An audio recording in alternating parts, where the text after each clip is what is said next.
اور آج ہم نے تلاوت میں پڑھا ہے، اسرافیل علیہ السلام اللہ کے ایک فرشتے ہیں، ایک باجے کی شکل کی چیز وہ لے کر کھڑے ہیں، وہ بجانا شروع کریں گے۔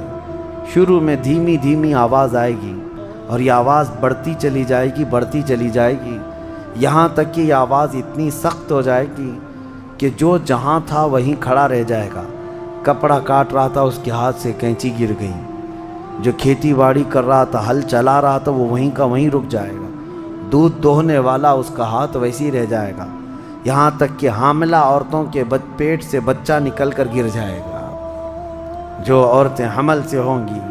اور اس کے بعد پھر ایسی غشی، پھر سب پر موت طاری ہوگی اور زلزلے آئیں گے اور پوری زمین کو ہلا کر کے ختم کر دیا جائے گا۔ یہ قیامت ہے، یہ قیامت ہے۔ سور پھونکنے پر سارے انسان جتنے روئے زمین پر ہیں سب کے سب ختم ہو جائیں گے۔ اس کے بعد اللہ تعالیٰ فرماتا ہے ثم نفخ فیہ اخری، پھر دوسری بار سور پھونکنے کا حکم ہوگا۔ لیکن کیسے؟ سور جب حضرت اسرافیل علیہ السلام پھونکیں گے، پہلے انسانوں کی موت، پھر یہاں پر جتنی مخلوقات ہیں، جنات ہیں، جانور ہیں، سب کی موت، چرند پرند تو چھوڑے، نباتات، یہ پیڑ پودوں میں کی جان ختم۔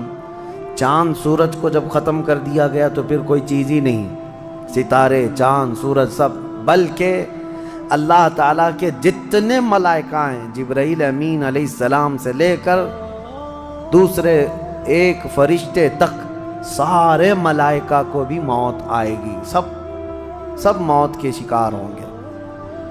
اور سارے جب انتقال کر جائیں گے تو پھر بچتا کون ہے؟ صرف حضرت اسرافیل علیہ السلام، جنہوں نے سور پھونکا۔ اب ان کو سور پھونکنے کا حکم جو تھا وہ کہا جائے گا روک دو آپ۔ پھر اللہ تعالی حضرت اسرافیل علیہ السلام کو بھی موت طاری کرے گا، اور روح نکالنے والا فرشتہ کون ہے؟ ملک الموت اسرائیل علیہ السلام۔ اب تک یہ سب کی روح نکال چکے ہوں گے، اور پھر اللہ تعالیٰ اسرائیل علیہ السلام کی بھی روح نکال دے گا۔ اسرائیل جو سب کی روح نکالتے ہیں، ان کو بھی موت ہے، ان کو بھی موت ہے۔ اور پھر ہم نے پڑھا کل شیء ہالک الا وجہہ، ہر شے فنا ہو جائے گی سوائے رب العالمین کے۔ کل من علیہا فان ویبقى وجہ ربک ذو الجلال والاکرام، جو کچھ بھی ہے سب فنا ہو جائے گا، تمہارے رب کی ذات صرف باقی رہے گی، کوئی نہیں باقی رہے گا۔ پھر جب مولا کی مرضی ہوگی، رب تبارک و تعالیٰ دوبارہ اسرافیل علیہ السلام کو اٹھائے گا۔ اسرافیل علیہ السلام